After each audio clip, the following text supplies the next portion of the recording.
ناظرین، پروگرام تثلیث یا توحید کے اس خاص ایپیسوڈ میں کرسمس اسپیشل میں ہم آپ کو خوش آمدید کہتے ہیں۔ آج کے شو میں ہم کرسمس کے متعلق گفتگو کریں گے اور یہ جاننے کی کوشش کریں گے کہ کرسمس منانے کا اصل مقصد کیا ہے اور یہ تہوار ہمیں خدا کے بارے میں کیا کچھ سکھاتا ہے۔ اور ہمارے ساتھ موجود ہیں بھائی سلیمان جان۔ بھائی، ہم آپ کو اپنے شو میں ویلکم کرتے ہیں۔ بہت شکریہ۔ اچھا، اس سے پہلے بھائی کہ ہم موضوع کی طرف آئیں، میں سب سے پہلے آپ سے یہ سوال کرنا چاہتی ہوں کہ آج جس طرح سے لوگ بہت سارے مصائب کا شکار ہیں، جیسے مہنگائی، جنگ، سیلاب وغیرہ وغیرہ، تو کیا ایسے وقت میں کرسمس سیلیبریٹ کرنا مناسب ہے؟ جی بہت شکریہ انمول۔ اس سے پہلے کہ میں سوال کی طرف آؤں، میں آپ کو اور تمام ناظرین کو کرسمس کی مبارکباد دینا چاہوں گا۔ Thank you.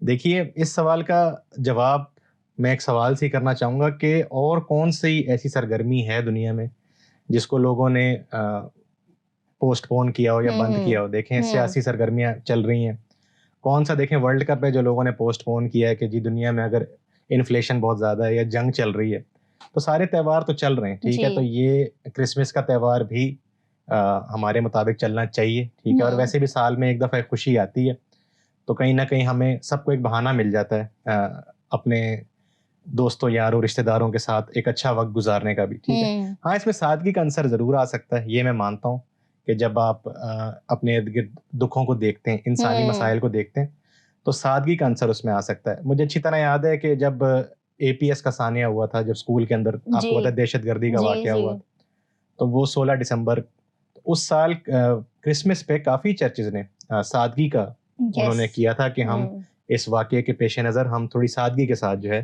تہوار منائیں گے، لیکن تہوار لوگ پھر بھی بہرحال مناتے ہیں، ٹھیک ہے۔ اور اس میں ایک اور چیز جو میں ناظرین کے گوش گزار کرنا چاہوں گا، وہ یہ کہ جب آپ انجیل میں کرسمس کا واقعہ پڑھتے ہیں، دیکھیں ہم یہاں بات کر رہے ہیں جناب مسیح کی ولادت کی، ان کی پیدائش کی، تو جو ہم یہ واقعات پڑھتے ہیں کرسمس کی کہانی جسے ہم کہتے ہیں انجیل کے اندر، تو اس کے اندر ہم یہ دیکھتے ہیں کہ کرسمس کی کہانی جو ہے وہ انسانی وسائل کی جو کمی ہے یا جو انسانی دکھ ہے اس کو وہ محسوس کرتی ہے۔ مطلب جب ہم لوکا کی انجیل پڑھتے ہیں تو اس کے اندر لکھا ہے کہ مسیح کی پیدائش ایک ایسی جگہ پر ہوتی ہے جہاں پر جانور جو ہیں ان کو رکھا جاتا ہے، ٹھیک ہے۔ وہاں پر غربت کا عنصر پایا جاتا ہے۔ وہاں پر یہ بھی لکھا ہے کہ جو مقدس گھرانہ ہے یوسف مریم، ان کو ہجرت کرنی پڑتی ہے اپنے علاقے سے، تو وہاں پر ہجرت کا عنصر ہے، ٹھیک ہے، مائیگریشن جسے ہم کہتے ہیں۔ اس میں ڈسپلیسمنٹ، یعنی بہت سارے لوگ آج بھی ایسے ہیں ہمارے ملک کے اندر بھی اور دنیا بھر میں بھی جو اپنے گھروں سے کسی نہ کسی وجہ سے دور ہیں، سیلاب کی وجہ سے، ان کے علاقے میں کوئی فوج کا آپریشن ہوا اس کی وجہ سے، بہتر وسائل کی تلاش کی وجہ سے وہ اپنے علاقوں سے دور ہیں۔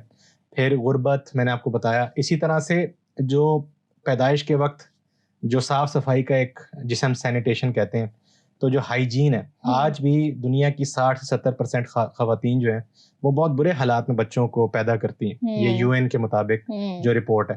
تو اس کے اندر آپ دیکھتے ہیں کہ بچوں کی جو موت ہے وقت سے پہلے، وہ بھی واقع ہوتی ہے، اس کی طرف بھی اشارہ کرتی ہے کرسمس کی کہانی۔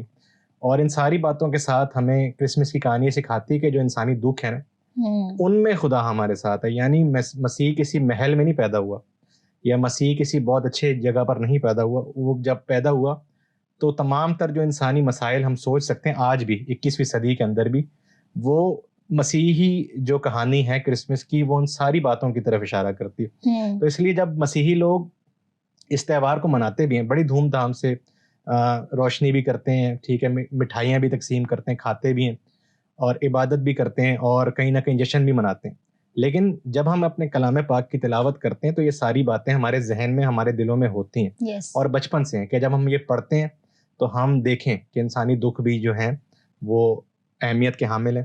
اور کرسمس کا وقت وہ بھی ہوتا ہے کہ جب چرچ میں لوگ غریبوں کے ساتھ بھی سولیڈیرٹی جسے ہم کہتے ہیں کہ اپنی چیزیں بانٹنا اور شیئرنگ، یہ ساری چیزیں بھی ساتھ ساتھ چلتی ہیں۔ تو سادگی اس میں ضرور ہو سکتی ہے، لیکن کرسمس کا تہوار بہرحال منانا چاہیے، حالات جو بھی ہیں۔ اچھا، یہ آپ نے بڑے اچھے پوائنٹس میرے خیال سے ہائی لائٹ کیے۔ بچپن سے ہم مسیحی گھرانے میں پلے بڑھے ہیں، مسیحی ہوتے ہوئے ہم کرسمس مناتے ہیں، لیکن آپ نے جس طریقے سے مسیح کی پیدائش کو جو ہے وہ ہائیجین کے ساتھ، مائیگریشن کے ساتھ جوڑا ہے، میرے خیال سے بہت ایکسیلنٹ پوائنٹس ہیں۔ اچھا آج اگر ہم کرسمس کے حوالے سے گفتگو سنتے ہیں، پچھلے دنوں یہ بڑی باتیں سننے کو ملی تھی کہ 25 تاریخ کو کرسمس نہیں ہوتا تو کیا ہمیں یہ منانا چاہیے، اور بھی بہت سے ایسی کنٹروورسیز ہیں، سوالات ہیں جو لوگ کرتے ہیں یا لوگ پوچھتے ہیں یا ہمارے دماغوں میں بھی اٹھتے ہیں. ہم ان سوالات کے مد نظر رکھتے ہوئے ان سوالات کو کرسمس کی سیلیبریشن کو کس طریقے سے سیلیبریٹ کر سکتے ہیں؟ جی مجھے اچھی طرح یاد ہے کہ ہم اسی شو میں یہ باتیں پہلے بھی ڈسکس کر چکے ہیں کرسمس کی تاریخ کے حوالے سے کہ جناب مسیح کی ولادت کس دن ہوئی تھی. اور ہم نے یہ بھی دیکھا ہے کہ اور بھی بہت سارے سوالات لوگ کرتے ہیں، اور جب یہ سیزن آتا ہے ہر سال تو یہ بحث دوبارہ چھڑ جاتی ہے، اور یہ بحث جو ہے نا یہ ختم ہونے والی ہے نہیں. اب دیکھیں ہمارا جو آج کا ایک معاشرہ ہے اس کے اندر ایک بہت ساری آزادیاں ہمیں ملتی ہیں، ٹھیک ہے. اس کے اندر مذہبی آزادی بھی آپ کو کہیں نہ کہیں نظر آتی ہے کہ جس شخص نے جو تہوار منانا ہے یا نہیں منانا وہ ان کی مرضی ہے، ٹھیک ہے. تو اگر دیکھیں اگر ہم بہت زیادہ ثبوت دے بھی دیں، فرض کریں میں ثابت کر دوں کہ مسیح جو ہیں وہ 25 دسمبر کو ہی پیدا ہوئے، تو کیا جو لوگ کرسمس کو نہیں مناتے کیا وہ منانا شروع کر دیں گے؟ نہیں، ٹھیک ہے. یہ ایک پرسنل چوائس کی بات ہے، ٹھیک ہے. تو یہ جو پیچیدگیاں ہیں، یہ جو سوالات ہیں تاریخ کے حوالے سے، سینٹا کلاس کے حوالے سے، یا کرسمس ٹری کیوں لگایا جاتا ہے، ان سب کے حوالے سے بنیادی طور پر کرسمس جو ہے وہ ایک بچوں کا تہوار ہے، یہ ہمیں ضروری سمجھنا چاہیے. بلکہ جتنے بھی تہوار ہوتے ہیں کسی بھی کلچر کے یا کسی بھی مذہب کے، وہ ہوتے ہیں ان کے بچوں کے لیے، اور ان کا مقصد تعلیمی ہوتا ہے، ٹھیک ہے. یہ ہم کبھی نہ بھولیں کہ بچے جو چیز تہواروں کے ذریعے، جو چیز ان خوشی کی ایکٹیویٹیز کے ذریعے سیکھتے ہیں، وہ کبھی بھی کلاس روم کے اندر وہ نہیں سیکھ سکتے، ٹھیک ہے. اور پھر یہ جو پیچیدہ مسائل ہے، مثال کے طور پر کوئی شخص پوچھتا ہے کہ کنواری سے بیٹا کیسے پیدا ہو سکتا ہے، یا خدا کا بیٹا ہم کیوں کہتے ہیں جناب مسیح کو. یہ بڑے پیچیدہ سوالات ہیں جس کے اوپر علماء بھی بحث کرتے ہیں اور عام لوگ بھی بحث کرتے ہیں. لیکن جو کرسمس کی ایک اسپرٹ ہے، جیسے میں نے آپ کو کہا کہ خدا کی طرف سے آپ کو ایک خوشخبری ملتی ہے، خدا آپ کے ساتھ ہے، خدا آپ کے درمیان ہے آپ کے دکھوں کے، اسی لیے یہ خوشی کا موقع ہے. تو بچوں کو سکھانے کے لیے ہم یہ ساری چیزیں مناتے ہیں. اور میں یہ پیغام بھی دینا چاہوں گا خاص طور پر مسیحی گھرانوں میں کہ آج کل کے دور میں بچوں کے لیے آپ کو خاص طور پر سوچنا چاہیے، ٹھیک ہے. کرسمس ایک آپ کو ایک بنی بنائی چیز، ایک بنا بنایا تہوار آپ کو ملا ہوا ہے جس میں آپ خدا کی برکتوں کے بارے میں، خدا کی رحمت، خدا کی محبت، انسانی ہمدردی، خاندانی جو ویلیوز ہیں، ان ساری چیزوں کو آپ بچوں کو سکھا سکتے ہیں ایک سیلیبریشن کے انداز میں. تو بنیادی طور پر ان تنازعات سے، ان سوالات سے، یہ بڑوں کے سوال ہیں، جن کے پاس وقت بہت زیادہ ہے وہ اس پہ بحث کرتے رہیں گے.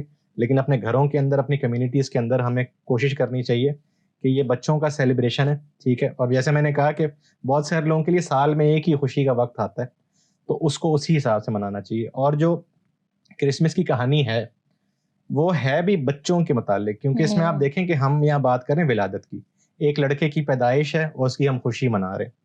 اور وہ کوئی عام لڑکا نہیں ہے، مسیحی ایمان کے مطابق ہم کہہ رہے ہیں خدا خود ایک بچہ بن کر اس دنیا میں آیا ہے. اب یہ بہت سارے لوگوں کے لیے شاید یہ کوئی کفر کی بات ہو یا یہ کسی طرح کی مس انڈرسٹینڈنگ کریٹ ہو، لیکن مسیحی ایمان یہی ہے. ہم یہ کہتے ہیں کہ وہ جو چرنی میں تھا، وہ جو مریم کی گود میں پلا تھا، وہ خود خدا تھا. بالکل ٹھیک ہے. تو ایک تو یہ بات ہے نا کہ خدا بچوں سے پیار کرتا ہے یا اس نے بچوں کے لیے کوئی خاص بخشش کی ہے. ایک یہ ہے کہ خدا خود بچہ بن کے اس دنیا میں آ گیا، ٹھیک ہے. تو اس پہ ہمیں فوکس کرنا ہے، اس چیز کے اوپر، ٹھیک ہے. تو جب ہم یہ تنازعات کے اندر پڑھتے ہیں، جب ہم ان بحثوں میں پڑھتے ہیں، چاہے وہ فرقہ واریت ہو، چاہے وہ دوسرے مذاہب کے ساتھ بحث ہو، تو ہم اس ایسنس کو لوز کر جاتے ہیں. جو اصل ہے کرسمس کی، جو اصل ہے کہ خدا جو ہے وہ انسان بن کے دنیا میں آیا، وہ ایک بچہ بن کے دنیا میں آیا. تو ہر بچہ جو ہے وہ ہمیں خدا کی موجودگی کو، خدا کی پریزنس کو، اور خدا کی جو نزدیکی ہے اس کا ہمیں سکھاتا ہے. اور جتنا ہم اپنے بچوں کو کچھ دیتے ہیں یا بچوں کو سکھاتے ہیں، اتنا ہی بچے بھی ہمیں بہت کچھ سکھاتے ہیں اگر ہم سیکھنا چاہیں خدا کے متعلق، ٹھیک ہے. تو ہم خدا کے متعلق بچوں کی طرف دیکھ کر بھی سیکھ سکتے ہیں، اور اس کرسمس کے ذریعے ہم ان کو بھی سکھا سکتے ہیں. تو اس لیے یہ سوالات جو ہے نا، یہ آپ ان کو علمی طریقے سے دیکھیں، ان پہ ریسرچ ضرور کریں، لیکن جو کرسمس کی روح ہے نا اس کو پھر مجروح نہ کریں ان سوالات کی روشنی میں. کرسمس کی اہمیت یہی ہے کہ مسیح کو بحیثیت مرکز جو ہے وہ سمجھا جائے اور اس کی اہمیت کو جانا اور پہچانا جائے. اچھا، کیونکہ یسوع مسیح کی ولادت ہوئی اور وہ خدا کی اس فیلوشپ کو جو باپ کے ساتھ رکھتا تھا چھوڑ کر اس دنیا میں آیا، تو اس قربت کو چھوڑ کر وہ اس دنیا میں آیا. تو کرسمس کے تعلق سے ہم خدا کی قربت کے بارے میں کیا مزید سمجھ سکتے ہیں؟ خدا کی قربت کے لیے جو ایک بڑا ٹیکنیکل لفظ ہے انگریزی کا، ہم کہتے ہیں ایمننس. گاڈز امیننس، کہ خدا ہمارے نزدیک ہے. یس. عام طور پر ہم خدا کے بارے میں جو ہم تصورات رکھتے ہیں وہ پاکیزگی کے ہیں، وہ اس کے بلند و بالا ہونے کے ہیں اور اس کی عظمت کے ہیں، کہ خدا جو ہے وہ مکمل طور پر پاک ہے، وہ قدوس ہے اور وہ تمام تر چیزوں سے بالا تر ہے. تو ایک طرح سے تو یہ خدا کی بڑائی ہے، خدا کی شان ہوتی ہے، لیکن کہیں نہ کہیں خدا کو پھر ہم اس دنیا سے اور انسانی معاملات سے ہم دور کر دیتے ہیں. جو ایمننس ہے، جو قربت ہے، وہ پھر ہمیں دوبارہ اس طرف اشارہ کرتی ہے یا دوبارہ ہمارا دھیان اس طرف لگاتی ہے کہ ٹھیک ہے، خدا بے شک اپنی ذات میں پاک ہو، وہ بے شک اپنی ذات میں جلیل ہو، وہ بے شک اپنی ذات میں بادشاہ ہو، لیکن وہ اپنے لوگوں سے دور نہیں ہے. تو کرسمس جو ہے وہ خاص اس بات کا تہوار ہے، اور اس کے پیچھے جو الہیاتی نقطہ ہے وہ یہی ہے کہ خدا ہمارے ساتھ ہے. اس کے لیے ہم ایک حوالہ پڑھتے ہیں اپنے چرچز میں یسایہ کی کتاب میں سے، یسایہ 7واں باب اور 14ویں آیت. اس میں لکھا ہے کہ کنواری حاملہ ہوگی اور بیٹا پیدا کرے گی یا بیٹا جنے گی، اور تم اس کا نام ایمینویل رکھنا. اور یہ ایمینویل جو ہے وہ عبرانی کا لفظ ہے جس کا مطلب ہے خدا ہمارے ساتھ. ٹھیک ہے، تو یہ جو خدا ہمارے ساتھ ہے، یہ اس کو انجیل لکھنے والوں نے پیش گوئی بنا کر مسیح پر پورا کیا کہ یہ کسی اور کے بارے میں نہیں، یہ جناب مسیح کی پیدائش کے بارے میں ہے کہ ایک کنواری سے ایک لڑکا پیدا ہوگا، اور جب وہ پیدا ہوگا تو پوری قوم کو یہ ایسا لگے گا یا ایسا محسوس ہوگا یا وہ اس بات پر ایمان لائیں گے کہ خدا ہمارے ساتھ ہے. تو یہ جو خدا کی نزدیکی ہے، جسے میں کہہ رہا ہوں قربت، جو ہے زبانی والی نہیں کہ خدا کہے کہ میں آپ کے ساتھ ہوں، جیسے ہم بھی ایک دوسرے کو کہتے ہیں کسی مشکل وقت میں ہم آپ کے ساتھ ہیں، بلکہ نہیں، خدا کی واقعی میں جو حضوری ہے. اس کے لیے ایک اور لفظ بھی استعمال ہوتا ہے، خدا کی سکونت، جسے ہم شکینہ بھی کہتے ہیں ہیبرو کے اندر، سکونت گاہ جو ہے خدا کی، کہ خدا جو ہے وہ اپنے لوگوں کے درمیان ڈویل کرتا ہے. یہ بڑا ٹیکنیکل ورڈ ہے کہ مطلب جس طرح خیمہ زن ہوتا ہے کہ اس کے لوگ ہیں اور وہ خدا ان کے ساتھ ہے، کسی بت کی صورت میں نہیں، کسی چین یا کراس کی صورت میں نہیں، بلکہ حقیقی طور پر، حقیقی معنوں میں جو ہے خدا ہمارے ساتھ ہے. تو کرسمس ہمیں یہ سکھاتی ہے کہ باپ، بیٹا اور روح القدس جو ہیں وہ ہمارے ساتھ ہیں. ٹھیک ہے، خاص طور پر میں پھر وہی اشارہ کروں گا، خاص طور پر آپ کے دکھوں میں وہ آپ کے ساتھ ہیں. اچھا، عہد عتیق اور عہد جدید میں بھی مسیح یسوع کا نام جو ہے وہ ایمینویل کہا گیا تھا، لیکن آج ہم زیادہ تر جب مسیح کو یاد کرتے ہیں تو یا تو یسوع کہتے ہیں یا مسیح کہتے ہیں. تو اس کا کیا ریزن ہو سکتا ہے؟ ہاں، یہ اس سوال پہ میں بھی اکثر بہت سوچتا ہوں کہ دیکھیں، اگر یہ پیش گوئی ہم کہتے ہیں یا انجیل لکھنے والے کہتے ہیں کہ یہ مسیح کے بارے میں، یعنی ایمینویل جو لڑکا ہوگا اس کا نام ایمینویل رکھا جائے گا، تو اگر یہ جناب مسیح کے بارے میں، تو کہیں پر بھی ان کو ایمینویل نہیں کہا گیا. پوری انجیل کے اندر ان کو ایمینویل نہیں کہا گیا، بلکہ بائبل میں بھی آپ دیکھیں ایک ہی حوالہ ہے جہاں پر اس کا ذکر ہے. تو اس کا جواب دیکھیں ہم پہلے بھی دے چکے ہیں، اور وہ یہ ہے کہ ہم نے نبوت کی کچھ تعریف کی تھی، ڈیفینیشن کی تھی کہ نبوت کا ہرگز یہ مطلب نہیں ہوتا کہ یہ پیش گوئی وقت سے پہلے ہو رہی ہے کسی شخص کے بارے میں، بلکہ یہ کہ جو بنی اسرائیل کا ایک تجربہ تھا خدا کو لے کر، وہ سارے وعدے، وہ ساری باتیں جناب مسیح کی ذات میں پوری ہوتی ہیں. اب یہ جو ایمینویل والا حوالہ ہے یسایہ کی کتاب میں، اس کا جب ہم مفہوم دیکھتی ہیں تو یہ مفہوم یہ ہے کہ بنی اسرائیل قوم اسیری میں جانے والی ہے، یعنی جو دنیا کی طاقتیں ہیں، مصر ہے، بابل ہے، تو وہ ان پہ غلبہ کرنا چاہ رہی. تو خدا اس وقت ان کو ایک نشان دیتا ہے کہ کماری یا ایک جوان لڑکی حاملہ ہوگی اور اس کو ایک لڑکا ہوگا. تو جب وہ لڑکا پیدا ہوگا تب آپ کو پتہ لگے گا ایک نشان کے طور پر کہ خدا آپ کے ساتھ ہے، اور اسی کا مطلب ایمینویل. تو اس لیے اس لڑکے کا نام تم ایمینویل رکھنا.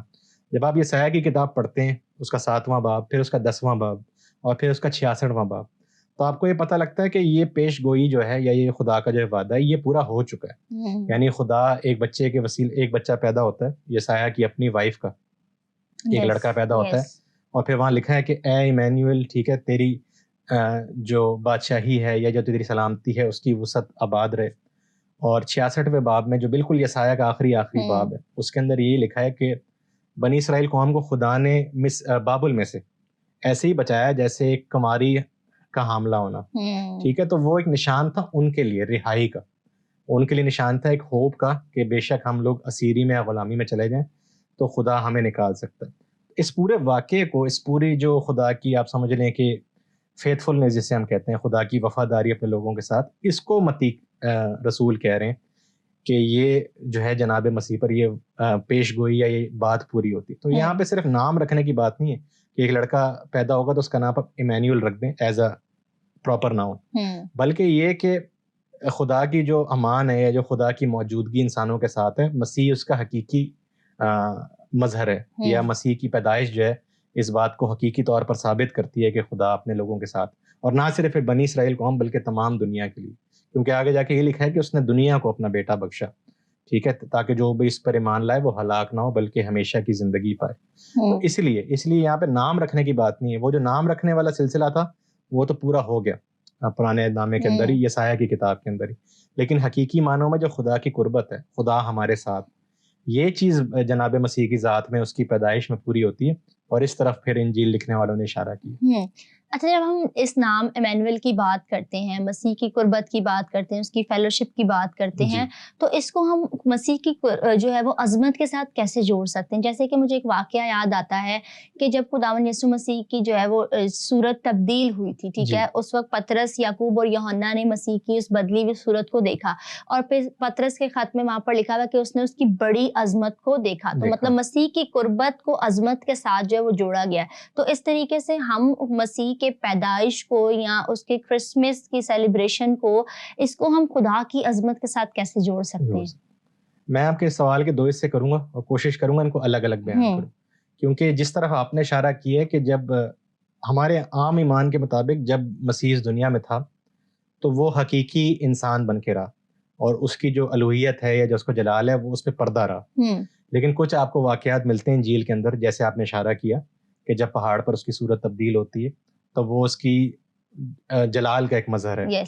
اس کو ہم الگ رکھتے ہیں کچھ دیر کے لیے، کیونکہ اس پہ ہم بعد میں بات کریں گے۔ جو مین آپ کا سوال ہے وہ یہ ہے کہ جو خدا کی عظمت ہے اور پھر جو قربت ہمیں مسیح میں نظر آتی ہے، تو اس کو پھر ہم کس طرح سے جوڑ سکتے ہیں یا سمجھ سکتے ہیں۔ اس کے لیے بھی جو خدا کی عظمت ہے یا خدا کے جو بالا تر ہونے کی بات ہے، اس کے لیے بھی انگریزی کا جو ٹیکنیکل ورڈ ہے وہ ہے ایمیننس۔ تو ایمیننس اور ایمننس، ٹھیک ہے، کہ خدا ایک طرف بالا تر ہے، وہ تمام چیزوں سے پاک ہے، لیکن دوسری طرف وہ ہم سے بہت قریب ہے، ٹھیک ہے۔ اچھا، اسی طرح کا ہمیں ایک کیا کہنا چاہیے، اسی طرح کی باتیں ہمیں دوسرے مذاہب کے اندر بھی ملتی ہیں۔ مثال کے طور پر قرآن شریف کے اندر لکھا ہے کہ ایک جگہ لکھا ہے خدا بے نیاز ہے، لیکن پھر ایک جگہ یہ بھی لکھا ہے کہ خدا ہماری شہرک سے بھی زیادہ جو ہے وہ ہم سے قریب ہے، ٹھیک ہے۔ تو توحیدی مذاہب کے اندر بھی، عام بائبل کے اندر بھی آپ دیکھتے ہیں کہ اس میں کوئی تضاد نہیں ہے۔ ایک طرف اگر آپ خدا کو کہہ رہے ہیں کہ وہ بالا تر ہے یا وہ عظیم ہے، اور دوسری طرف آپ کہہ رہے ہیں کہ وہ آپ سے قریب ہے، تو اس میں ایسا کوئی تضاد ہے نہیں، ٹھیک ہے۔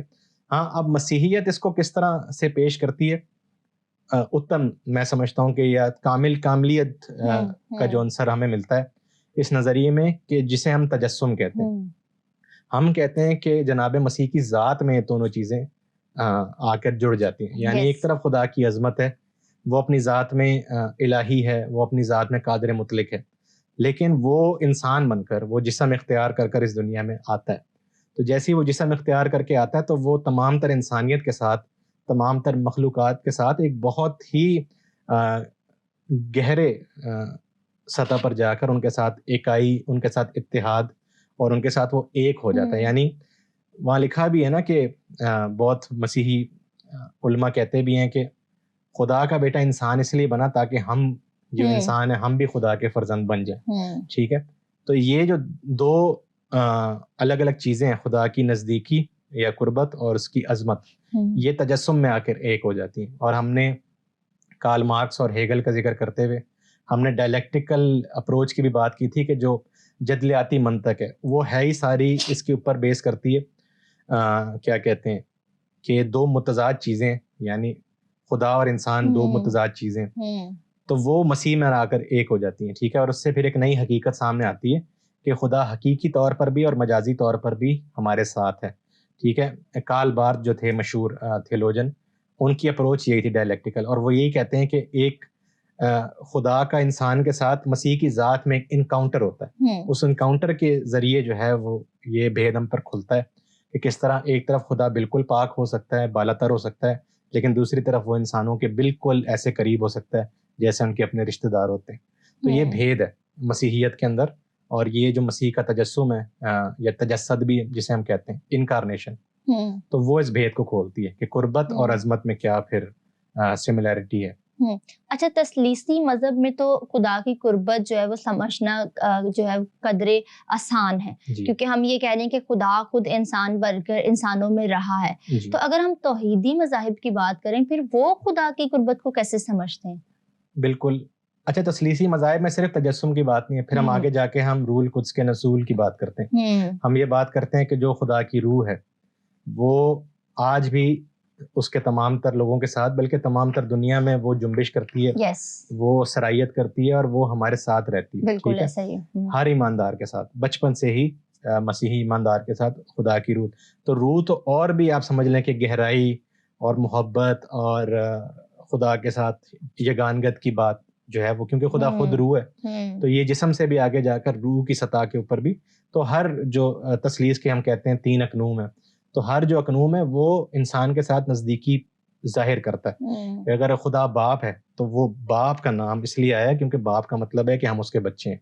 خدا بیٹا ہے تو وہ خدا بیٹا دنیا میں آتا ہے انسان بن کے اور انسانوں کے ساتھ رہتا ہے، ہر کام وہ انسانوں کے ساتھ مل کر کرتا ہے. اور اس کے بعد خدا کی روح جو ہے ہولی اسپرٹ مکمل طور پر ہمارے ساتھ آج بھی رہتی ہے. تو تثلیثی مذاہب میں آپ صحیح کہہ رہی ہیں، جو تثلیثی مسیحیت ہے اس کے اندر خدا کی نزدیکی کو سمجھنا قدراً آسان ہے. اب بات آتی ہے توحیدی مذاہب کی. توحیدی مذاہب یعنی دین اسلام اور دین یہودیت، یا ایسے مذاہب جو خدا کی ایکائی پر، خدا کے ایک ہونے پر اور خدا کے مکمل طور پر بالا تر ہونے پر بہت زیادہ زور دیتے. کیونکہ آپ دیکھیں توحید صرف محض توحید نہیں ہے کہ خدا ایک ہے، اس کے اندر یہ بات بھی آتی ہے کہ تمام چیزیں جو ہیں خدا کے اندر یونٹی پائی جاتی ہے. لیکن خدا اپنی ذات میں، خدا اپنی صفات میں، خدا اپنے ناموں میں اور خدا اپنے کاموں میں بالکل واحد ہے. یعنی یہ چاروں چیزیں جو ہیں، چاروں پانچوں چیزیں اور بھی اس کی آپ سمجھ لیں درجہ بندی ہیں. تو خدا کی جو بھی صفات ہیں، جو بھی اس کے کام ہیں، وہ کسی کو اس میں اپنا شریک نہیں بناتا. یہ توحید کا بنیادی اصول ہے. اب اس کے اندر خدا کی نزدیکی جو ہے وہ پھر کس طرح سے ہے، جو خدا کی قربت ہے وہ ایماندار لوگ کس طرح سے اس کو محسوس کرتے ہیں، یہ ایک اچھا سوال ہے. اور اس پہ ہم جتنا پڑھتے ہیں، میں نے یہ دیکھا ہے کہ دونوں طرح کے مذاہب جو ہیں، یعنی جو تثلیثی مذہب ہے اور جو توحیدی مذہب ہے، دونوں کے یہاں یہ سوال اٹھتا ہے خدا کی قربت کا اور خدا کی عظمت کا، اور دونوں فرق طریقے سے اس کا جواب دیتے ہیں. دیکھیں، تثلیثی مذہب بے شک خدا کو اس دنیا میں لے آتا ہے، لیکن پھر بھی وہ خدا کی عظمت کو، خدا کی بڑائی کو مانتے ہیں. ٹھیک ہے. اور ہماری جو، جیسے ہم بار بار ہم تھیولوجی کا لفظ میں استعمال کرتا ہوں، تو تھیولوجی کے جتنے بھی سبق ہیں خدا کو لے کے، وہ سارے اس کے بالا تر ہونے پر، اس کی شان کے مطابق ہیں. ٹھیک ہے. اور وہ تثلیث کا ایک پہلو ہے کہ وہ اس دنیا میں بھی آتا ہے. اس کے برعکس جو توحیدی مذاہب ہیں، اب وہ بے شک خدا کو نہ دنیا میں لاتے ہیں، نہ روح القدس کا کوئی تصور ہے، لیکن اس کا یہ ہرگز مطلب نہیں ہے کہ وہ خدا کو اکیلا یا تنہا یا دنیا سے بالکل ہی بے نیاز پیش کرتے ہیں. جیسے میں نے آپ کو مثال دی، قرآن شریف کی ایک آیت ہے کہ وہ شارک سے بھی جو ہے وہ قریب ہے اپنے لوگوں کی. ٹھیک ہے. تو یہ خدا کی کہیں نہ کہیں نزدیکی کو بیان کرتا ہے. اب اس کے اندر جو ہمارے سامنے جو فینومنا آتا ہے وہ یہ ہے کہ پھر اس کے اندر ایک پوری کہکشاں ہے. یعنی خدا اگر ہے توحید واحد، تو اس کے پھر فرشتے ہیں، اس کی کتابیں ہیں، اس کی اور جو روحانی مخلوقات ہیں، جس میں جنات ہیں، جس میں ابلیس خود ہے، اور پھر اس کے پیغمبر ہیں. یہ وہ ہستیاں یا یہ وہ چیزیں ہیں جو پھر خدا کو انسان کے ساتھ کنیکٹ کرتی ہیں. یعنی خدا کو اس دنیا کے ساتھ کنیکشن جو ہے وہ توحیدی مذاہب میں پھر اس طرح ہوتی ہے کہ اس میں آپ کو پھر فرشتوں کا ذکر ملتا ہے، اور فرشتوں میں بھی درجہ بندی ہے کہ سب سے بڑا فرشتہ یہ ہے اور اس سے نیچے فرشتے یہ ہیں، پھر ان کے نیچے اور مخلوقات ہیں روحانی. پھر آپ یہ دیکھتے ہیں کہ پھر اس کے اندر پھر پیغمبر اور جو رسول ہیں ان کا ایک تصور آتا ہے، اور پھر کتابوں کا کہ جو اللہ کا کلام ہے یا جو خدا کا کلام ہے کتاب کی صورت میں، وہ لوگ اس کی تعویذ بھی کرتے ہیں، وہ اس کی کتابی صورت میں بھی اپنے ساتھ رکھتے ہیں، اور آج کل الیکٹرانکلی اپنے فون کے اندر اور اپنے کمپیوٹرز کے اندر بھی رکھتے ہیں. تو یہاں سے ان کی جو نزدیکی ہے، عبادت کے علاوہ میں کہہ رہا ہوں، عبادت کے اندر تو آپ خدا کے ساتھ قربت محسوس کرتے ہیں بالکل جب آپ سجدے میں جاتے ہیں یا جب آپ دعا کرتے ہیں. لیکن ان کے یہاں سلسلہ ہے کچھ ایسے. اب بائبل میں بھی اسی طرح سلسلہ ہے، لیکن وہ بہت آگے ہم لے جاتے ہیں نا بات کو تثلیث کے اندر، کہ خدا خود آ جاتا ہے اپنے لوگوں کے درمیان سکونت کرنے یا رہنے، اور روح القدس کے ذریعے وہ آج بھی ایسا کرتا ہے. لیکن توحیدی مذاہب کے اندر آپ دیکھیں کہ پھر بھی اگر وہ خدا کو مکمل طور پر الگ کرتے ہیں سب چیزوں سے، لیکن اس کو تنہا نہیں چھوڑتے. اور کہیں نہ کہیں ایسا مجھے لگتا ہے، مجھے کہنا نہیں چاہیے لیکن ایک لائٹ بات میں کر رہا ہوں، کہ خدا کا گزارا نہیں ہے انسانوں کے بغیر. وہ ایک طرف کہتا ہے کہ تم گنہگار ہو میں پاک ہوں، تم مخلوق ہو میں خالق ہوں، تم غلام ہو میں بادشاہ ہوں، لیکن اس کا گزارا نہیں ہوتا انسانوں کے بغیر. چاہے وہ جتنا بھی اس سے نافرمان ہو جائیں، جتنا بھی خدا سے دور ہو جائیں یا بدظن ہو جائیں، وہ کچھ نہ کچھ کوشش کرتا ہے کہ ان کے ساتھ ایک رابطہ قائم رکھے. ٹھیک ہے، تو دونوں قسم کے جو مذاہب ہیں نا، اس کے اندر یہ قربت اور خدا کی عظمت کا ایک امتزاج آپ کو ملتا ہے. ایسا نہیں ہے کہ توحید والے خدا کی نزدیکی کو نہیں مانتے، یہ جو تثلیث والے ہیں وہ خدا کی بالاتر ہونے کو یا پاکیزگی کو نہیں مانتے. تو یہ ان لوگوں کو سیکھنے کی ضرورت ہے کہ دونوں قسم کے مذاہب یہ دونوں اسی ایک سوال کا مختلف جواب دے رہے ہیں. مطلب خدا کی فیلوشپ کی انڈرسٹینڈنگ اور ویز اور اسٹریٹجیز ڈفرینٹ ہو سکتی، لیکن کانسیپٹ تو obviously وہاں پر خدا نے تعلق رکھنا ہے. ٹھیک ہے، ایک بڑی مشہور فلم بھی تھی کانٹیکٹ کے نام سے. کانٹیکٹ جو تھی وہ ایلینز کے بارے میں تھی، کہ باہر سے کوئی رابطہ کرتا ہے انسانوں کے ساتھ. ٹھیک ہے، تو اس کے اندر بھی یہ خدا کا جو ایمان، خدا پر ایمان ہے، اس کے اوپر بھی بحث چڑھتی ہے اس فلم کے اندر. لیکن بہرحال آپ یہ دیکھیں کہ ہم اکیلے نہیں ہیں اس کائنات کے اندر، ایک ہمارا بنانے والا یا ایک ہمارا خدا ہے، اور وہ ہمارے ساتھ کانٹیکٹ کرنا چاہتا ہے، اور وہ کرتا بھی ہے، تاریخ میں بھی اس نے کیا. تو یہ دونوں قسم کے جو مذاہب ہیں نا، وہ دونوں اس حقیقت کو مانتے ہیں. اب اس کا وہ جواب فرق دیتے ہیں، لیکن دونوں جگہ آپ کو یہ چیزیں ملتی ضرور ہیں. بالکل بالکل. گفتگو تو بہت انٹرسٹنگ چل رہی، لیکن کیونکہ شو کا وقت ختم ہو جاتا ہے تو اسی کو ہم اگلے ایپیسوڈ میں جاری رکھیں گے. جی ناظرین، آج کے موضوع کو ہم اگلے ایپیسوڈ میں دوبارہ لے کر حاضر ہوں گے. ہمیں اور ہماری ٹیم کو اپنی دعاؤں میں یاد رکھیے گا. بہت شکریہ.